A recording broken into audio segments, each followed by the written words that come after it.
Welcome to Acts Christian Church, where you're the head and not the tail.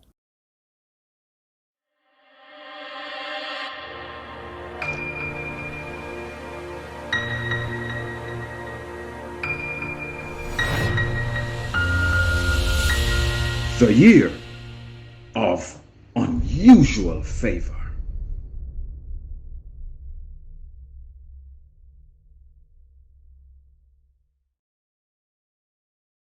Welcome to our Thursday night community engagement program. First and foremost, I want to thank you for taking the time out to watch these programs. And what I try to do is to engage with our community. And as you've seen in the past, it's everyone that makes the community. And that's no different to what this program will be demonstrating. I'm so happy to announce that even in our program today, we'll be looking at the people that really works hard to bring some type of balance to our community, but with a difference. We've got in the studio here some PCs, some police, but of colour. And I've asked them here today just to give us their experience, what it feels like, maybe walking the street, dealing with things that presents themselves, and also being in the position, as I said, of colour. In the studio, I've got Jason and I've got Cheyenne that are police officers. Maybe you've seen them around. But I wanted them to be here because I just wanted to talk to them about what does it mean being black and being a police officer, even in the 21st century, even in our local borough. So Jason, thank you for joining us today. And Cheyenne, thank you. What I want to do is just talk and share about what does it mean? Or maybe first and foremost, how did you maybe make the force or the police force your first choice as a career? How do you fit in as a black officer? And I'll ask the same question with you as well, Cheyenne. You want to start? Okay, first. Yeah, I've been serving police officer for 15 years. Before that, I actually worked in retail. All right. So I worked for JD Sports. And at the time, I was a Nike specialist. So we worked at different Nike stores. So I just so happened to be running Nike Brixton at the time. And it was an experience. Okay. There was a lot going on with, we had a lot of theft, a lot of stock loss, and a lot of staff there that needed to be trained up. So I spent years, a little while trying to sort it out. And I remember one incident whereby we had a shoplifter, quite violent, and I managed to rugby tackle him, grab the stuff off, and he apologised for ripping some stuff. And I said, look, you're gonna have to pay for that or we're gonna have to call the police. And I took his details down because he was going to a job whereby if he got arrested for shoplifting, he wouldn't get that job anymore. Okay. So I gave him a chance and I said to him, look, listen, if you come back, we'll sort it out. You just got to pay for it because I've got a responsibility for the staff. That's very good. Myself, and all the products here. So he agreed to that. And he just so happens that he was leaving and there was a police officer walking the beat. And he stopped and we had a conversation and he said that he'd always seen me and he's like, oh, you know what, you're a bit wasted here. We had a long conversation, about half an hour. And he said, you know what, you can make a real difference going into the police force. So I never thought about it until that point. And then I said, oh, I'll think about it. And then I went home, mentioned it to my girlfriend, who's now my wife. And she mentioned it to her sister. And then a few weeks later, an ad came up in the Independent. And she said, oh, you know, why don't you look about going and trying that? And then I looked at it, I thought, okay, all right. But they weren't taking anyone at the moment, but they just said they will be openings next year. So I waited and I had that in mind. And my store had closed down and I ended up at Brent Cross. I still had it in my mind, thinking, you know what that police officer said to me, and me wanting to change anyway, I wanted to know more about it. So I applied And subsequently, it took a year for them to get back in contact. With the checks, no doubt, and stuff. Not yet. At that point, it was Wow. just, I think there was a stop of recruiting police officers at that time. Really? And Okay. then they said there was going to be a major uplift before the Olympics. So I had it in my mind for about a year. They kept us on file. And then they got a call to say, come up to our one of our buildings, Empress State Building, and then we'd have a talk. It just so happened that I'd moved to a different job at that time, and I was on crutches. So I went up there, and when I went there, it was amazing to see. Officers were telling us about the job, and it was inside. It was literally in Little London. You saw every nationality there. That's good. Everybody you could imagine there, and they gave us an hour and a half talk and said, okay, now that you've all signed in, you'll all get an application to join. So over the Christmas, I was off injured with a knee injury, and then I just applied. I'm thinking, I wasn't going to get through. And then they got a phone call to say, oh yeah, you need to come for your day one. Oh, wow. I was like, okay, wow. And I got through the day one, which was tough. 8 hours in total, put you in different scenarios, do English and maths tests. And I thought, this is really hard. Went home, I said, nah, I'm not going to get through. And then I was surprised and shocked, but happy that I got through. Excellent. That's the process, in the sense, the beginning process of entering into the police force. Yeah. Okay. All right. That's interesting. I've got lots of other questions. I mean, but as far as you're concerned, the entry wasn't as difficult as you thought it would have been. Wasn't as difficult as I thought. I think at the time I had a knee injury, so I was going through physiotherapy. And because I was attached to the hospital, they didn't want to release me to do fitness training for the police force. But interestingly enough, I went up to Hendon and I said to them, my knee's fine. And they did a fitness test with me, and there was a little black lady, and she was doing the admin. And I was talking to her for about a good 45 minutes, and she was saying to me that unfortunately these are the applicants that she has for non-ethnic, or the non-ethnic, and then these are the applicants she had for ethnic minorities. And at that time, it was something like 280,000. Wow. Ethnic minorities. That 280,000 applicants. And because there was a massive uptake for the Olympics, when it came to day one, it was an absolutely dramatic drop. Yeah, from being told that they can come for training, for the application, being told they come for training, to dropping to them actually turning up on their day one. So I asked her why that was, and she said, unfortunately, they might have an incident with police that they didn't like, family, friends turning them off. So they went through the sifting and then it was just drop out. It's interesting to know. She was concerned that she probably thought that I might have been a person that would drop out. So she went to the lady that was in charge of physiotherapy. And I call her Nanny, little white lady. She said, I'm going to put you through these checks. She did everything. And then she came back and said, I think you're fit enough to do officer safety and all the training, so I'm going to put you through. And I was so happy and grateful. And I've never looked back since. That's interesting. And so there is a kind of selection process, but you were keen to be a part of that establishment. That's great. Yeah. Okay, I wonder if that's something very similar to you, Shia. And how did you get into the Metropolitan Police? So I've always had a passion for investigation. I studied criminology and sociology at uni when I was about 18, so about 10 years ago or so. And I did public services as well at college. Did a bit of work experience at Newlands Park and Sydenham as well, covert operations. So I've always had a very good interest in investigation and crime in itself. One of the main reasons why I joined was my dad. He's a big reason as to why I'm here today. Your father was your biggest influence in getting into the police? Yes. If it wasn't for him, I don't think I'd be here. So I'd say when I was about 21, 22, my dad kind of really was kind of encouraging me to join.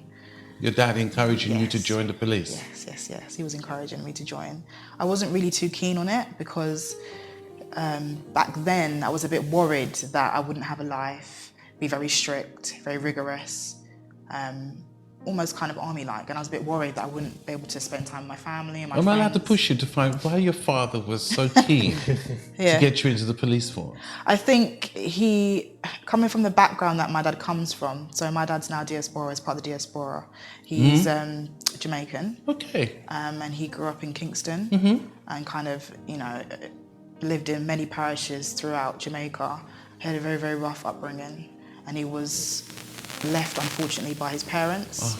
And he had a very, very rough upbringing, to say. And he had to experience a lot of things through desperation and situations that he found himself in, not going through education properly, certain things that he wasn't exposed to that a normal person in society would be exposed to.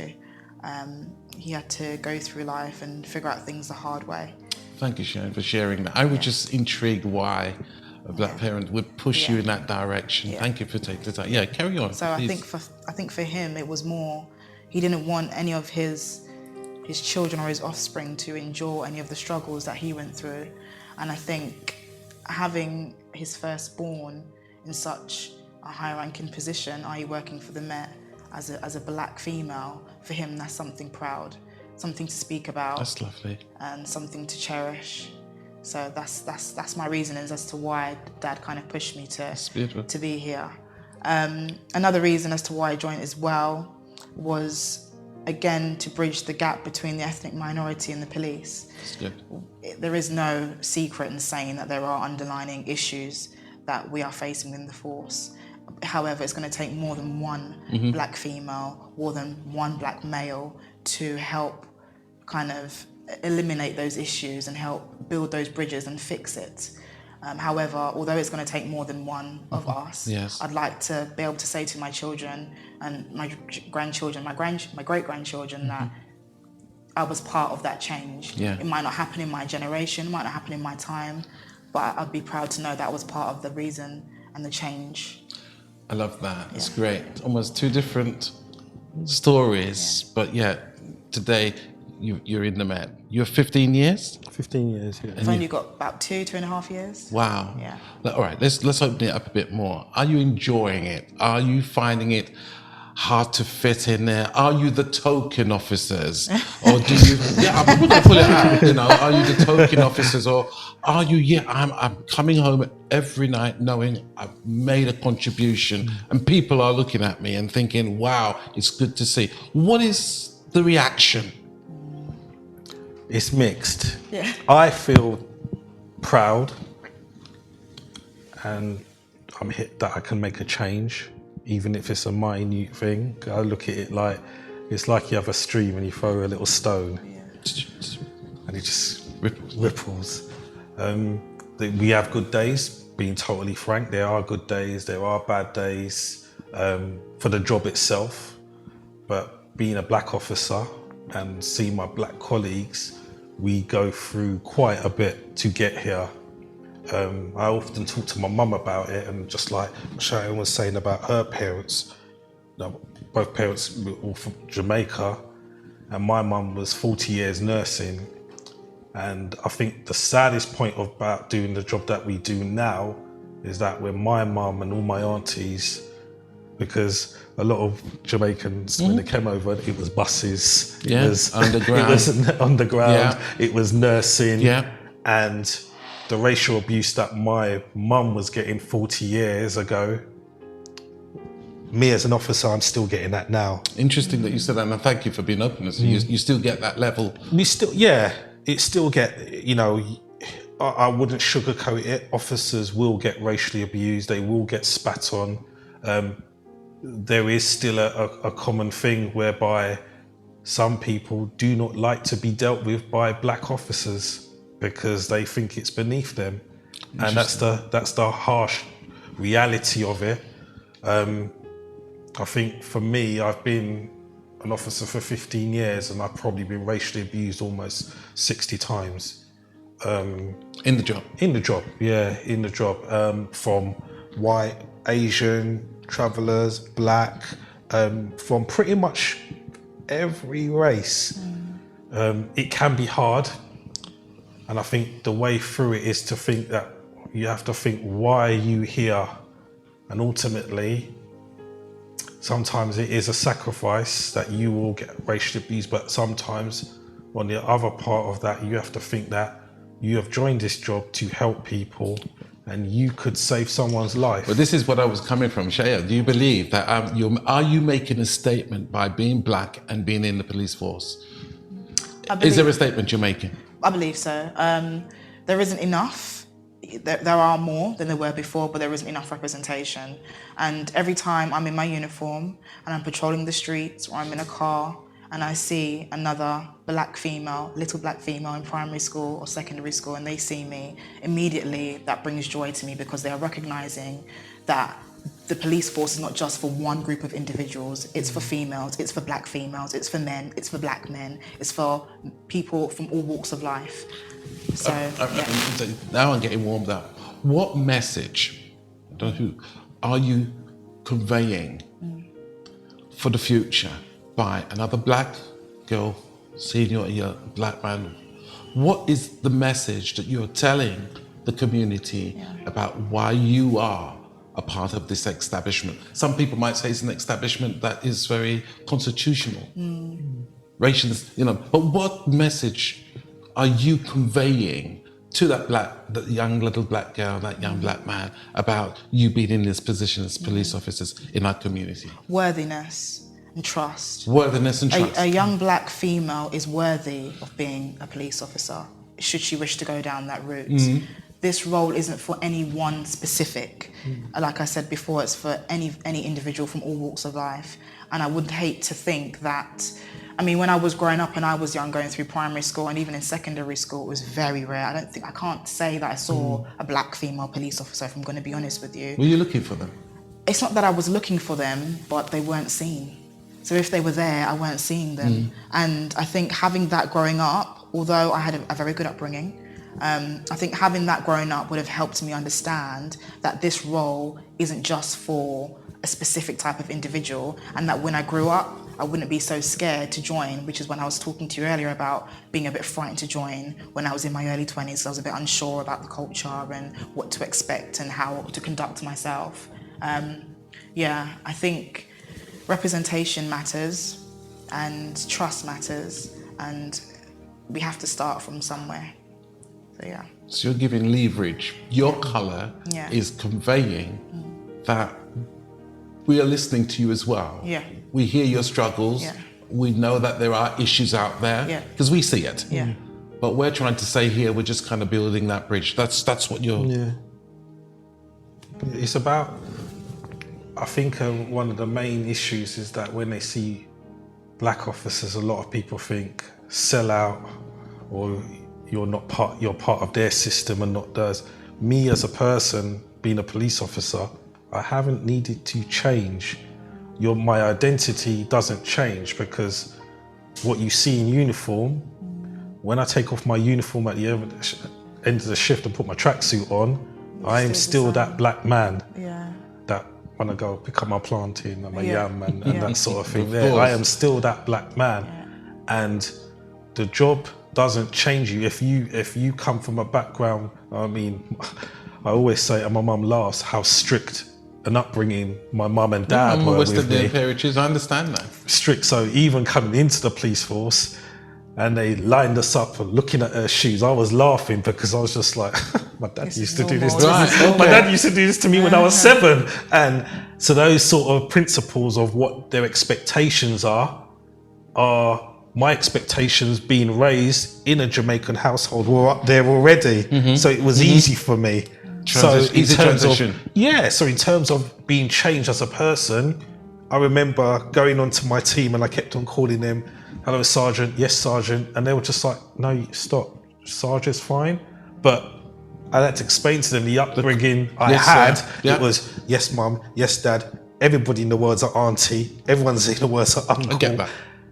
And it was almost like I actually had to play it down a little bit because the expectations for my family and the way I was raised was a lot higher. Right. So me, when I talk to people, I say, actually, you've got all the attributes, especially coming from a black background, to be a police officer, because those little things that you've been instilled in your earlier years are there. What are the corrective things that your skin is trying to correct the perception out there to say, come on, be a part of this establishment. It's there. You're the first one you pick up the phone to call if you find you're in the problem. What is it that you're trying to tell them that it's safe? This is a great job. It is something that will change your perspective, and it's about bringing safety to a. What is your skin? What is you using your skin to communicate that? Go on. Prime example. Years back, we ended up going to an incident whereby a young male was arrested, and he was staring at me, and I was in the van, and he was staring at me, and I knew the way he was looking at me that this question was going to come up. The white person was there. Was he No, white? it was a black Black boy. guy? Yeah, so he Okay. got arrested.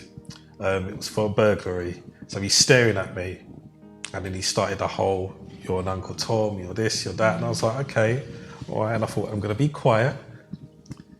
So we got into custody, and he looked at me, and I just said to him, you at uni? And he said, yeah, of course I'm at uni. Da, da, da. He said, what, you think I'm dumb and all that sort of thing? And I said, no, I'm just asking you a question. I said, what do you do? So he was saying to me that he's going into, he did economics. So I said, okay, but you've now just been arrested for burglary, which you were caught in someone's house. So you know how it is for the community to get where they need to get from some establishment. And now you're going to have a criminal record if you're found guilty. So all that time you spent in uni you've wasted. And he stopped and he looked at me, and then he went, I'm really sorry for the way I was behaving. And he said to me, why did you become a police officer? And I turned around to him and I said, where are you from? So he told me the area he was from. And I said to him, have you ever asked a drug dealer why they do drugs? And he went, no. I said, so why are you asking me why I'm a police officer? And he stopped. And I said, I just want you to think about that, because I get that question all the time. And I don't mind answering that question, because it's good to have conversations. But you see me doing a job that you think is fundamentally wrong, and I'm here to protect you. Yet you see somebody that you know is selling drugs, and you know the effect that that has, and you'll never question them. So your whole notion of right and wrong is out of sync. Lovely. And that's all I said. And I said, now you can understand why I do that, because I've grown up in areas where I've seen that happen, and friends that I went to college with that are now in prison that I don't talk to anymore, and I see them going on a wrong path. That should tell you why I do the job, and you should see me and say, all right, fair enough. That's good. Yeah. That's good. That's a logic stop there. Yeah. Sharp shock. Yeah. It's about just doing something that you enjoy doing, and then bringing them in the track. Would you say the same as for Shanna, the same thing? Yeah. If somebody was looking at you wondering, why are you in this position as a black woman? There's other professions to take. Yeah. What would be your reply? My reply would be to kill them with laughter. And the reason why I say that is because there was a time when I was doing a stop and search in Croydon, and there was a big crowd gathering, and there was this black lady who was getting out of a vehicle with a very elderly black man. And although I had my eyes on my detainee, there was about 4 of us. So there was more than enough of us to deal with the situation. So every now and again, my eyes would kind of wander and look at what's going on with this lady, because I genuinely thought that the old man might need help out of the vehicle, if I'm going to be honest with you. Yeah. And she mouthed something to me, and I couldn't quite understand what she said. And she continued doing that, and I said to her, I can't hear you, I'm afraid. And she got out of the vehicle, came round to me and got a bit closer and said, you're a sellout. You're a sellout. You should be doing better things with your time. And I thought to myself, you haven't got a clue of what this gentleman has done. You have no backstory. You've just automatically assumed that I'm here being a nuisance to society rather than actually trying to uplift the community and clean up all the issues that are going on. You've just seen the uniform and immediately taken a dislike to me. Equally, there was a young boy that I stopped in my training, young black boy, did a stop and search, and he turned around and said to me, have you stopped me because I'm black? Is it because I'm black? And I said to him, the last time I checked in a mirror, I was also black. So I think you've got it wrong there. Right. And again, it really, really brought home to me that you just saw the uniform. You didn't see that there was any form of relation to you. You didn't see that I was also black. You didn't see that I was also part of a minority. You didn't see that I'm just trying to do my job. You just saw the uniform. And I think the sooner that we can try and fix the perception that people have of that policing uniform, the easier our jobs will become and the more trust the community will have towards us. One thing I would say is there are quite often times I see parents with young children give them a wave and they're like, oh my God, the police lady waved or the policeman waved. Equally, sometimes they turn around and say, oh, if you're naughty, yeah, that's what they say. If you're I'm going to bring the police. you're gonna, I've seen that. Is not. You don't like that? No, I definitely disagree. I've seen a lot of that. I'm going to get the police. So you don't like that? No, because children are very impressionable. Okay, and you're automatically giving them a negative experience. I'm not here to discipline a 5-year-old. That's not my job. My job is to make sure the community is safe and deter crime, not to tell a 5-year-old off. That's mum and dad's job. Yeah, I hear what you're saying because I've got nephews and nieces, and anytime they were wrong, they said, "You wait till Uncle Mark comes here." He's good. And I used to get upset like that because I don't want them to see me in that role. So I totally understand. You know what? We're just going to go for a commercial break because the next time we come back, we're going to ask about the joys of being a part of an establishment like that and maybe what does the colour offer that maybe you can consider a role in the Met. We'll be back right after this.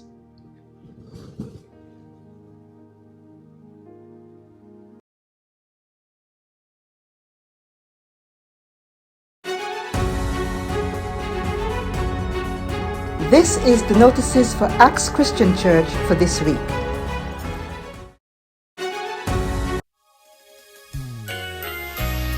Come as you are and feel the blessings of our Lord every Sunday, 10:30 a.m. to 12:30 p.m.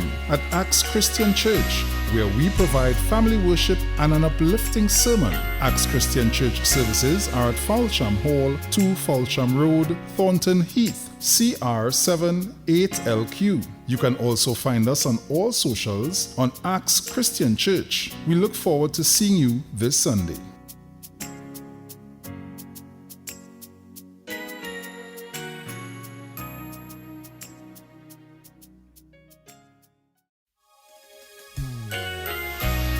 Come as you are and feel the blessings of our Lord every Sunday, 10:30 a.m. to 12:30 p.m. at Acts Christian Church, where we provide family worship and an uplifting sermon. Acts Christian Church services are at Falsham Hall, 2 Falsham Road, Thornton Heath, CR7 8LQ. You can also find us on all socials on Acts Christian Church.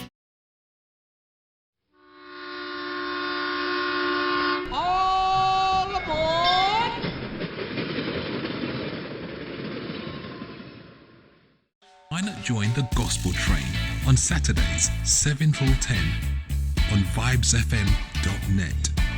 You'll hear great gospel music from Gospel Kid, the word from our Bishop Mark Nicholson, and the classic sweep from Pastor Lloyd Anthony Hall.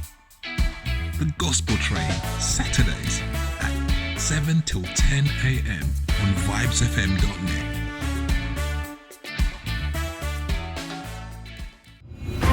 Why not conduct your own baptismal service with the portable baptismal pool?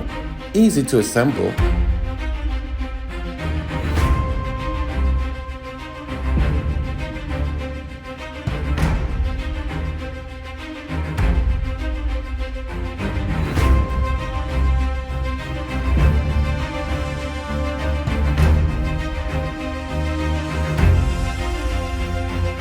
With accessories to heat, fill, and to empty after use.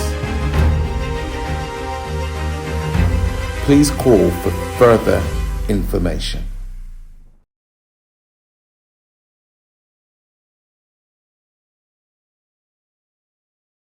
Welcome back. Absolutely interesting discussion. I think I'm so privileged to have these officers here talking about their perception on how they got involved in the force as black people. And I do believe that there is room and scope for even maybe you watching as a career change. And so I want to maybe delve a little bit more into that. Let me open it. I opened the word with being tokens. That's not what you're here for. You're here to say there is a real job, our skin color matters, and we want to drive, we want to get more involved. Maybe the Mets have messed up, hence where people maybe say, I'm not interested. But you've been in there, you've had the highs and the lows, it's been excited, you can have some good stories, and maybe turned around a lot of people. How do we bring the numbers up to show more ethnic minorities in the force? Where do we go from here? What do we need to do? Community engagement, more real. Programs like this, no doubt. More real and raw community engagement. I think that this whole token girl, token boy visual and depiction that we have it kind of tarnishes what our aim is. Mm-hmm.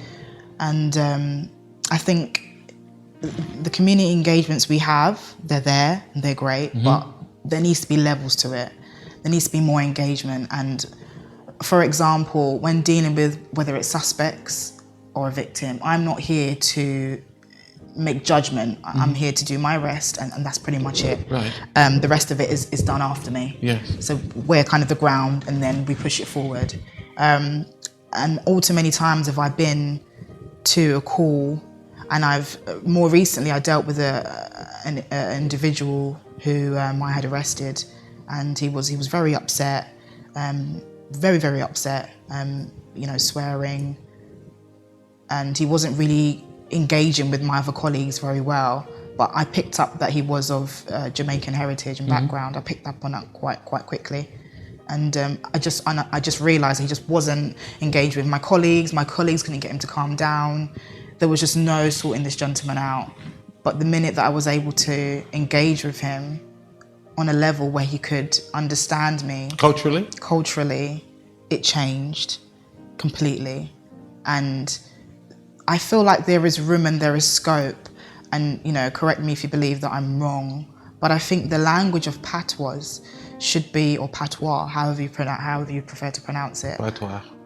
I think that there is room for it to be an actual language for interpretation, because too many times have I been able to use my mother tongue and it kind of dilute the situation, bring suspects down a level, or comfort victims. Interesting. There's loads of other languages that I see, but that one isn't there, and I think that's because they genuinely think it's the English language, which it is. It's broken English, broken French, however you want to call it, but not everybody can understand it. Interesting.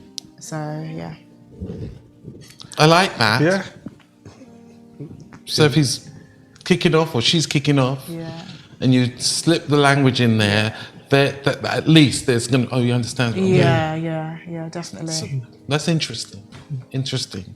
I mean, what the experience, we want to draw more from the ethnic. What do we need to do? That's interesting. I think one of the most important things is that, when they talk about organisations and stuff like that have a history of racism, whether it be institutional or from the outside, we have to see, for example, if you look at London, there will be racism in every single organisation, whether it be policing, teaching, banking. Racism is not as overt as it used to be. No one is going to call you that you're working with, unless they're completely mad, going to use the N-word to you. So it's going to be small, little, subtle That's things. The thing. Yeah. And subtle we have to be racism. open and honest and say, yes, they are. I've personally worked with somebody that when he left a job, he came out as a racist person. And I had no idea that he was when I worked with him, even on the street. Absolutely no idea. Amazing. He didn't stop and search anybody that didn't need to be stopped. He didn't really do many of that. If I said, we need to arrest that person, he did it. And then afterwards, I was completely shocked about his views. And no one in the Met knew that. And I was the one that brought it up to my seniors and said, hold on, did you know that about this guy? They're like, no. So I think what we have to understand is that in every field, there will be people, there will be racists. So we have to own that, and we have to acknowledge that, and we have to say, okay, this is a situation that we have. This is London. So many languages, so many people from different backgrounds raised in a certain way. And we have to accept that that's the problem. We are never going to ever filter out racism out of any of the organisation, whether it be teaching, whether it be Met Policing, whether it be the courts. And we have to say, okay, that will be a factor, but we can try and improve it the best we can by supporting the officers that we do have that are trying to do the right thing. I think that's why I jump in there to say, because how do we change the face of the Met? How do we do that? How do you? What is your contribution to tell those out there, look, it is a worthwhile job. It's not about my skin color. We have a duty to protect and to serve. That's the first foremost. That's not what's governed by my skin. All human beings should be doing. There are many, sorry to cut, there are many different roles in the job. Like when I started and I went up to Hendon, 80% of the staff there were from an ethnic minority. And I couldn't believe it. And I came home and I said to Mum, oh my gosh, I went up to the Met, can you believe it? They had admin, they had nurses. I said, I'd never seen so many black people in my life in one place. And that was in Hendon. Told my girlfriend, she's like, really? I said, yeah. They are there, but they're not front facing. Right. And I think that might be the issue, whereby they'll get the job and they'll be like, you know what, I don't really want to deal with that on the street. Maybe I'll go to CID, or maybe I'll go to events, or maybe I'll go to marketing sites. So even if somebody joins the job and thinks that maybe front line isn't for them, there's other facets there of are the job. so many other avenues to follow and go into. So who knows that? Who knows that? All right. I think quite honestly, that's where the Met we have failed, because we haven't shown people that, yes, you will spend the time front line, you will spend time at CID, but then absolutely there are jobs in the Met that I didn't even know about. So I think that's where we have failed, because when we do recruitment drives, often it will be frontline, CID, dogs, you might get firearms, TSG, and that's pretty much that. And not everybody is like, not everybody can be a frontline officer, because it doesn't suit them. So where do we advertise? If you're trying to target the community, where are these jobs advertised that we are able to know, because as I said, if you talk about the Metropolitan Police, we're just talking about front line. That's all. Yeah. You told me, join the police. Oh, what? To do the bill and you walk up and, no, not for me. But you're saying there's other aspects. But how do we find that out? How do we know those exist? Where are they advertised? I think this is what Jason was referring to in terms of the kind of the mishap that we've had in terms of advertisement with different roles. Is the roles that are being advertised are very kind of, front-facing roles of policing, PC, firearms, TSG, all that sort of stuff. The jobs are there via the internet to apply for. But in terms of when we're doing recruitment days and stalls and pop-ups, I think there needs to be more of an avenue where we kind of are able to explore the different roles that are available and hand out leaflets and give intel on the different roles that are available. Because even on the recruitment days that I attended and some of the pop-up stations that I'd been to prior to joining the job, it was very much, are you joining the police? Yeah, as a PC. It wasn't, okay, there are other roles that are there. There are so many roles. Where are these? Now you're getting me fired. Where are these jobs, interview fairs or whatever, where are they done? Are they done in the location that you're targeting? Or just anywhere that you can get a recruitment fair? I think we have made mistakes in sometimes we've done it. For example, I know maybe last year we did one right outside East Croydon Station. I know as a person, If you put up a tent outside East Croydon Station, the only thing I'm thinking about is catching my getting train and going on. So I know Me that too. we have made mistakes. It's hard. Early in the year, my child's one of his school friends, dad's a teacher, and at school, and they had a careers meeting, and for everyone doing their GCSEs. So I've gone, and they sat me on a desk with someone from the probation service, and it was an eye-opener because they were literally forced to come and sit in front of us for us to tell them about the job, because roles have changed, social media, influences from friends, that most people wanted to be their own business, have their own business. So there was a lady that I'd got talking to, and she, her business is technically, she said to me, she declutters. I said, what do you mean? She said, oh, you know, people pay me to go into their house to tell them how to get rid of their own stuff. I was just like, oh wow, you made a business out of that.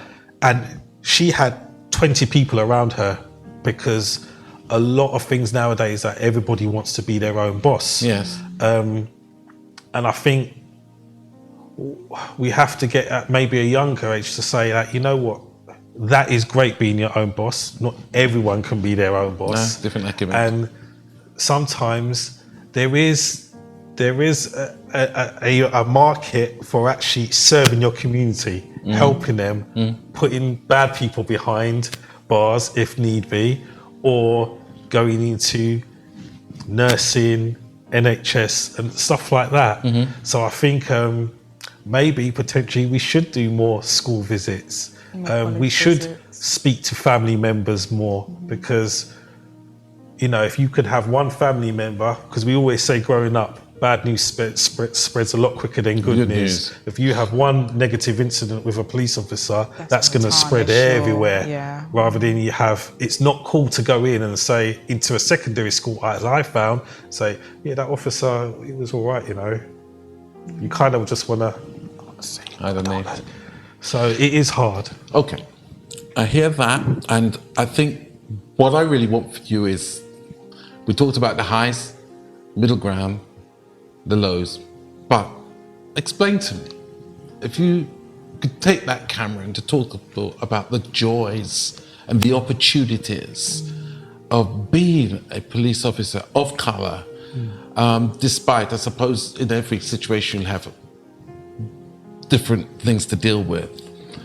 But let's hear your experience. If you were recruiting today to tell that this is a great place to work, it'll get better, you will make a difference, how would you communicate that to somebody who's maybe contemplating, thinking about, you know what, these guys look really good, and I think they've got a message here. How would you kind of endorse that? Either one of you. This is your opportunity to be on your side. So you want to go first? And go for it, you know, look at the camera and tell them that, yeah. I think for me, anytime that I've ever come across a group of guys or a group of girls that are thinking about not doing their job and they say, oh, but they're friends, my first thing is I'll say, your friends don't pay your bills. So they may turn around and say, I won't talk to you, but they won't pay your bills when you're 20, 25. So that's the first thing. I know the pay should be a lot more, but it's also about opening your mind. As I mentioned before, when I took over my Nike store in Brixton, one thing I wanted to change was the mentality. All the staff there, I was listening to them talking about little arguments and disagreements that they had with their friends in the community. And I was just like, the world is not SW9. It's bigger than that. And you need to experience that. And this job has opened my mind. And I thought I was quite open, but it's opened me to different cultures. Growing up in South London, I never really experienced dealing with travellers. And that opened my mind and educated me. And I think that this job is a learning curve. You will always learn something, and that in itself is powerful. You can take this job, start off as a frontline officer on the beat, and you could end up anywhere. You could end up sergeant, inspector, chief inspector. You know, you could do anything. You could, you know, there are officers that I worked with, and they became level 2 right gear officers. and then they ended up going to the Caribbean, to Haiti, when they had the storms, and helping out there. You know, so it is complete. If you want to have a job whereby you could potentially go into anything, this would be the job for you. And I would absolutely say that. Yes, it will have its bad days. Yes, like any job. Like any job. Like yes, any job. You'll be scrutinized left, right, and center. But that's a small portion of it. What you could gain from it is a massive opportunity. I've got a friend that I'm currently encouraging her because she spent time in week retail with me, and I said, you know, you work hard, you're always on time, you're managing 3 kids, you've done multiple jobs. This is what the Met needs. So I think that anybody with a positive mentality wants to open their horizons, wants to make a difference, wants to earn a decent wage. Because coming on to that, is the money because good? wage has a lot to do with it. Of course it does. This is the job for you. You know, I looked at people, and when we did the recruitment about the university, some people, university path, not really the path that I would go to, but if somebody wants a degree, it is tough. It's not going to be easy. So you can gain education and degrees. Exactly. Whereby your other mate might go to university and come out with a massive bill at the end of their degree. This is one where you can actually study. It's not easy. There are mistakes in it, but you can get a degree and get paid and get a bit of life experience as well. To me, it's a no-brainer. Unfortunately, whether it's good or not, people will always need police, whether they like it or not. You know, there are things, for example, growing up, even as a child, you may have a friend that has gone through something, as in domestic violence or an assault. You could be that person that's helping somebody else, and they would look at you and think, you've saved my life. And I think that more than anything, there's somebody out there that you've done this job and they'll say, you actually saved my life. Jason can hear the passion. I mean, I'd like to hear your take on that, why this would be the job. I mean, I know it's explaining why this would be a great career path, and to add some colour to this wonderful job in the community. How would you also determine it? I mean, again, hear the passion for Jason. It does, yeah. I think all too often do we hear family members saying, you know, there needs to be change and you guys have got it wrong and you're doing this and you're doing that, or you're not doing this and you're not doing that. And I think to myself, join. Join. We can't get it right unless we have more of you guys join. You cannot sit behind your phone, behind the cameras, and expect there to be change if you're not part of that change.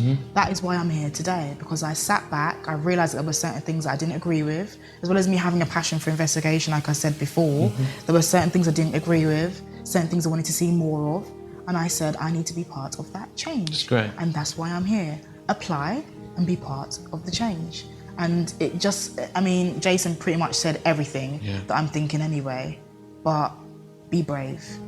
Be brave. Be strong, don't change yourself, be natural, and open your horizons and open your thought process to a different way of understanding, a different way of living. So hearing this program now, and you have touched their heartstrings and think, you know, I never heard it communicated at this level like this. What would be the first step, maybe a person of colour, or maybe not, who just wants to get into force, would need to do right now, after hearing this program, hearing your hearts passionately talk about this journey and how what would they need to do to start the process? Because that's the hardest bit, just putting the first step out. What would they need to do for the first step? I would say every borough runs what's called an Insight Patrol. So that basically means you can go to Met website, type in Insight Patrol. Insight Patrol. So that means you fill in this form and it gets sent to them to the main hub, and that will allow you to go out with response officers and see what the shift is like. Hold on, what do you mean? It's called a ride-along as well. Right, I done with them. Yeah. That's amazing. Really good. It's really good. It gives you a, Yeah, gives you a It was first-hand amazing. insight, The ride along. Yeah, good. and I encourage everybody to do it because Wow. even me sitting here saying that, It still doesn't. it still doesn't cover it. You need to see You it need for to yourself. experience it. I did it. A lot of, especially a lot of young black youths, they'll think that the whole job is only about stop and search. No. And you'll come out in the car, we'll go to people with mental health, we'll go to domestics, we'll go to missing children, we'll go to car accidents, and they're just, and it will blow your mind. And this is day to day for us. I can endorse that. I can endorse that. When I had that experience with a drive along, it was everything in one whole day.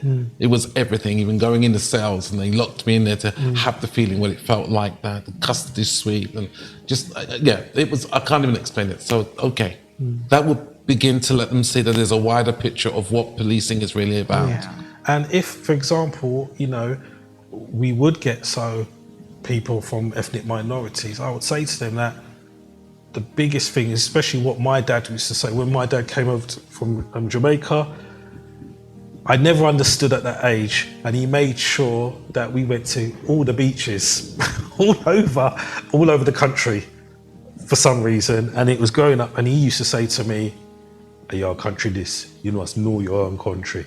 Yes, Dad. And I say it to my wife now that we go somewhere with our friends and the beaches. He said, "Yeah, my dad used to say, I've got to get to know my country a little bit.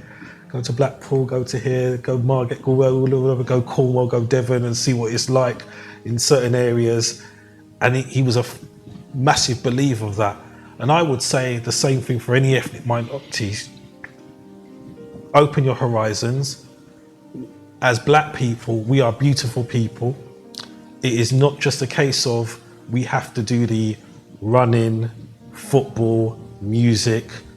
Those things are amazing, but we can do so much more. We can do other things. There should not be anything stopping us from being a scientist, looking at NASA, going into BA or anything like that. We should open our eyes and say, I want to do something different and be different. And there's nothing wrong with that.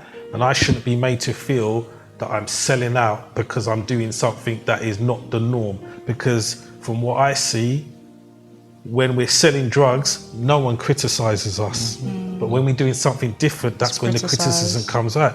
We should be doing it all. And it should be, that's amazing. I love it. I love it. I love it. Well, I don't know if you got as much as I did. I got a lot out of this interview, and I really want to thank you both for taking the time and sharing your heart.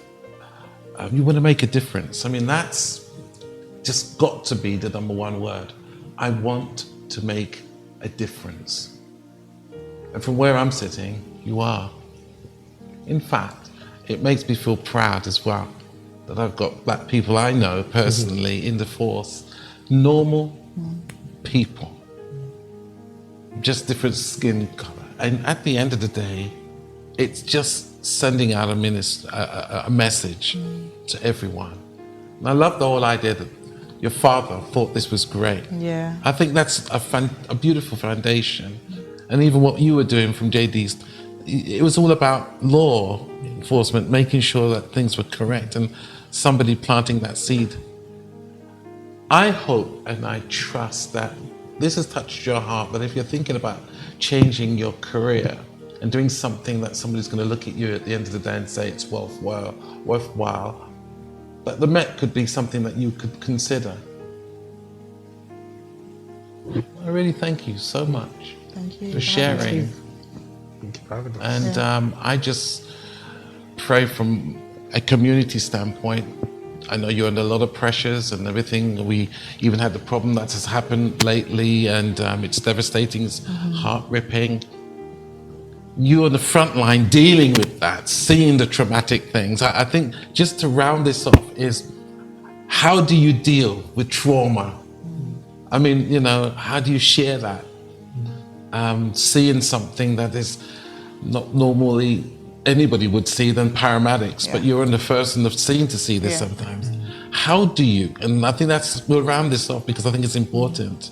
Nobody takes that on board. You'll get the abuse, whatever, but you're seeing stuff. I think. How do you deal with it? I think to be a police officer, a well-rounded one, you have to have gravitas about you. You have to have a sense of ownership. And unfortunately with this job, because of the things that we do see and being first on scene for a lot of gory things, you have a shield up, a protective shield. And we know when to empathise and sympathise, but we also know when to get the job done as well. Wow. And I can't be seen to be broken down if there's somebody that's a casualty in front of me. I can't be seen to be doing that. I have to make sure I put on my strong face, my big girl boots on, and get the job done, because their life, quite possibly, is in my hands. Wow. So one thing I would say is you have to be very mentally strong and have the ability and the capacity to deal with issues and leave that there and come home, if that makes sense. Yeah. And not everybody has that, unfortunately, and this job is hard. It's not for the faint-hearted. It's a very, very hard role. The front-facing role is anyway. Leaving it outside and not bringing it into your family that are looking forward to seeing you after the shift, in interacting with you, knowing you have seen something so traumatic that you, as if, excuse the pun, but like being a Jekyll and Mr. Hyde. Do you know what I mean? You've shed that to be this. Yeah. Unfortunately, us police officers can't afford to. How you might react to a casualty on the street would be completely different to how we would react to it, because we can't be seen to be broken. We can't be seen to be not in control of our emotions. And as much as I'd like to maybe show that, I have a uniform on and I'm representing, and like I said before, their life is in my hands, quite possibly. And, you know, we have to be making the right decisions. I love my cat. You know, sometimes we don't see those things. I think it's good to talk, and as I've always mentioned, like sometimes if you go to something traumatic, it's very important to talk about it after, whether it's with a colleague that you trust at work, or friends or family. Luckily for me, I have a good family and friends support network. So, you know, I have a wife that will listen to me and I'll say, oh, this is what happened. And generally, once you talk about it, it helps. And I think that not even just for policing, I just think generally, and especially for men, we already know that middle-aged older men, high suicide rate. So it is important to talk about it. And I would say that in the Met, they have loads of organisations that are there to help. But like with everything, it's taking that first step to say, oh, I didn't really like that. That wasn't really good for me.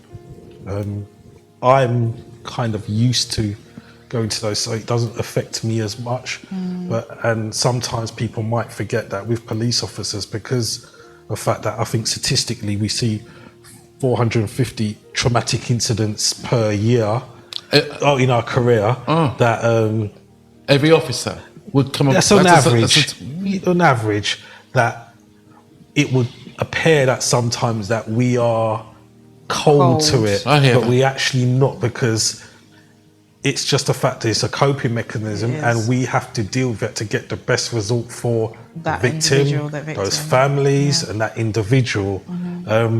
But like I've said, it's always good to talk about how you are feeling. Brilliant.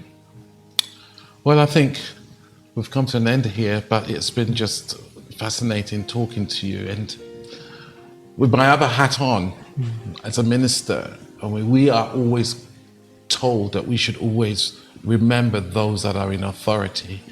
I respect you both, and I hope you don't even mind, just at the tag on the end, just pray for guidance over your lives as you walk the streets. We know it's hostile, and I wouldn't feel right if I couldn't even just a prayer over you. So I hope you don't mind. Absolutely not. Father, we thank you so much for Cheyenne and Jason, and we thank you for the work that they're doing, and even being here in the studio today, just telling us about the joys, the highs, the lows, but the rewards being a part of an establishment such as the Metropolitan Police. We pray that this program today will really make a great difference, and that even if someone's thinking about a career change, they were influenced by these two great people. We thank you for all they do. Sometimes we take them for granted as they turn up on a scene or something that's happened and act professional for the community. Lord, you told me just to pray over them, that you will cover them and to respect them. So we thank you for their lives. And also thank you that they were able to come in on this program today. We give you thanks in Jesus' name. Amen. Amen. Thank you so much. Thank you. And also to Katie as well, that actually orchestrated all this happening here today. Thank you. Keep the good work up. And I really do hope that this program spoke to you. Why not pick up the phone, look at the internet, and go for a drive along. It could just completely change your perspective. So thank you for joining us today on this community engagement program. And our guest, again, thank you for your openness and your honesty. And we pray that fruits will come out of this interview. Thank you. Thank you. Thanks for watching. And remember, you're the head and not the tail.